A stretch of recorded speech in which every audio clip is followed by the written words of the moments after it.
राधे राधे। कैसे हैं आप सब? आई होप आप सब बहुत अच्छे होंगे। और आप सबसे मिलकर मुझे भी बहुत अच्छा लग रहा है।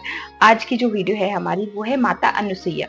माता अनुसुईया से क्यों तीनों देवियां थोड़ी ईर्ष्या करने लगती हैं, क्यों वो उनके सतीत्व को ललकारती हैं। माता अनुसुईया में ऐसा क्या था जो तीनों देवियां भी उनके सतीत्व को नहीं कुछ कर पाई। माता अनुसुईया ने ऐसा क्या किया था कि त्रिदेवों के सामने उन्हें निर्वस्त्र जाना पड़ा। त्रिदेवों को उन्होंने ऐसा बना दिया कि तीनों माताएं भी उनको नहीं पहचान सकी। ऐसी कौन सी कहानी है माता अनुसुईया की, जिन्हें सती अनुसुईया के नाम से भी जानते हैं, जिन्हें सतीत्व की इतनी बड़ी देवी मानते हैं, जिसमें तीनों देवियां भी पीछे रह जाती हैं। तो आइए जानते हैं माता अनुसुईया के बारे में। माता अनुसुईया की कहानी कुछ इस तरह से है कि वो सतीत्व की देवी मानते हैं। माता अनुसुईया की परीक्षा लेने के लिए खुद त्रिदेव वहां आए थे। हुआ ऐसा कि तीनों देवियां आपस में बात कर रही थी आकाश में। वहां से नारद जी गुजर रहे थे और नारद जी ने उन्हें बातें करते हुए सुन लिया। वो तीनों आपस में ये बात कर रही थी कि हम तीनों इतनी सत्य हैं, इतनी पतिव्रत हैं कि हमारी तरह कोई हो ही नहीं सकता।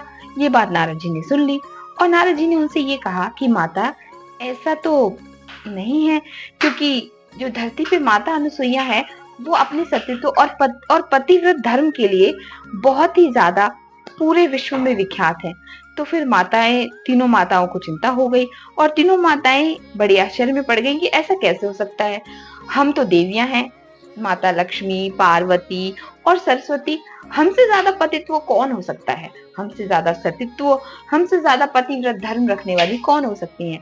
तो वो अपने त्रिदेवों को ये कहती है कि हे प्रभु, आप तीनों जाइए और आप तीनों जाइए और माता अनुसुईया की परीक्षा लीजिए। हम भी तो देखें कि कितनी सतीत्व और कितनी पतिव्रत धर्म है उनका।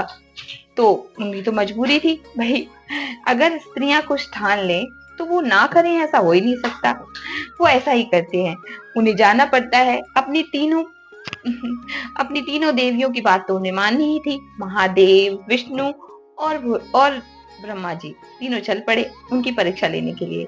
जैसे ही वो उनके द्वार पर पहुंचे तो उन्हें, क्योंकि ऐसे तो जा नहीं सकते थे, क्योंकि उन्हें परीक्षा लेनी थी माता अनुसुईया की, तो वो भेष बदल लेते हैं, ब्राह्मण का रूप रख लेते हैं और अपने जो झोले होते हैं उसमें पत्थर और कुछ लकड़ी के टुकड़े रख लेते हैं।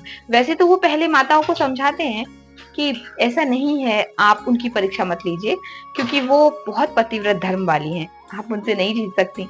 लेकिन कहते हैं ना कि अगर स्त्री कुछ ठान ले तो फिर तो वो अपने पतियों से वो काम करवा के ही रहती हैं। तो इसलिए उनको जाना ही था। जैसे ही वो उस आश्रम में पहुंचे तो वहां पर एक, जो वहां पे शिक्षा दीक्षा लेते हैं, वो बालक वहां था।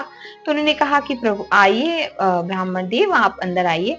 वैसे तो अभी वो नहीं है, उनके जो अनुसुईया के पति थे तो वो नहीं है, आप आइए, माता है अंदर। क्योंकि उन्हें माता से ही मिलना था तो वो अंदर आ जाते हैं। और फिर माता जो जैसे ही उन्हें द्वार पर देखती हैं तो उनका स्वागत करती हैं, कहती हैं हे ब्राह्मण देव आइए और जलपान ग्रहण कीजिए। तो वो ये कहते हैं कि जलपान तो हम ग्रहण कर लेंगे, लेकिन एक ही शर्त है उसमें। क्या? हमारे पास है, जो हमारे झोले में है आपको वही ग्रहण करना हो, हम वही ग्रहण करेंगे। वो ऐसा ही करती हैं, कहती हैं दे दीजिए, आपके पास जो भी है मैं उसी में से आपको कुछ बना के खिला दूंगी। लेकिन वो ये कहते हैं कि वो जैसी लेती हैं उसमें क्या देखती हैं, उसमें पत्थर लकड़ी सब भरी होती हैं। अब वो माता चक्कर में पड़ जाती हैं, अपने रसोई गृह में ले जाती हैं और वो फिर कहती हैं कि हे प्रभु, वो अपने पति को स्मरण करती हैं और कहती हैं कि अब मैं क्या करूं, यहाँ इसमें तो पत्थर और लकड़ी है, वो मैं कैसे खिला सकती हूँ ब्राह्मण जन को। तो वो कहते हैं कि फिर वो अपने सतीत्व को थोड़ा सा याद करती हैं, भगवान से पूजा करती हैं और उसको कहती हैं प्रभु इसे ठीक कर दीजिए, मैं ब्राह्मणों को भूखा कैसे भेज सकती हूँ। तो वो उनकी शक्ति से वो लकड़ी और पत्थर जो होते हैं वो भोजन में परिवर्तित तो हो जाते हैं। वो जैसे उनके पास लेके जाती हैं तो वो कहते हैं कि अरे आपने ये क्या किया। बोले अब हम ये भोजन तभी ग्रहण करेंगे जब आप हमें निर्वस्त्र होकर खिलाएंगी। अब वो तो पतिव्रत का उनका परीक्षा लेनी थी कि भैया ये कैसे होगा, उनकी परीक्षा भी लेना जरूरी था। तो वो ऐसी सिचुएशन में क्या करती हैं, ऐसी सिचुएशन में वो कुछ ऐसा करती हैं जिससे सब हैरान हो जाते हैं। वो अपने पतिव्रत धर्म के जादू से तीनों देव को बच्चों में परिवर्तित कर देती हैं, छोटे-छोटे बालक बन जाते हैं, वो शिशु बन जाते हैं और जैसे ही वो शिशु में परिवर्तित होते हैं, वो उनको भोजन करा देती हैं, उनको अपना दूध पिलाती हैं। वो बहुत प्रसन्न होती हैं उनको अपना दूध पिला के। फिर इतने हैं इसको देख ये करके, वो 2 बच्चों की तरह उन्हें खिलाती हैं। अब तीनों माताएँ बहुत टेंशन में आ जाती हैं, यार ये क्या हो गया? हमारे पति तो मिल ही नहीं रहे हैं, कहाँ गए? वो तो परीक्षा लेने यहाँ आए थे।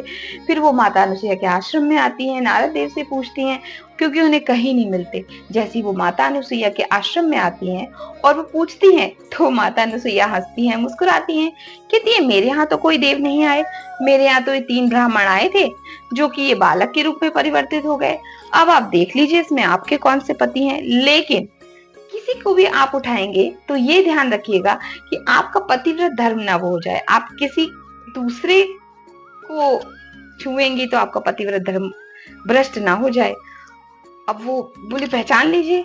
अब क्योंकि वो बालक के रूप में थे, वो अपने पति को नहीं पहचान सकती थी, तो फिर वो नहीं उठाती हैं और यहीं पे वो मुस्कुराती हैं माता अनुसुईया। और जो भी बालक के रूप में होते हैं वो प्रभु के रूप में, भगवान जो जिस रूप में होते हैं वो प्रकट हो जाते हैं। तो ये है माता अनुसुईया की कहानी, जिनसे माताएं भी नहीं जीत पाई। तो माता अनुसुईया की कहानी आपको कैसी लगी? आई होप आपको अच्छी लगी होगी। तो मिलते हैं नेक्स्ट वीडियो में, तब तक के लिए देखते रहिए सनराइज दीपा। आई होप आपको ये कहानी अच्छी लगी होगी। मिलते हैं नेक्स्ट वीडियो में, तब तक के लिए राधे राधे।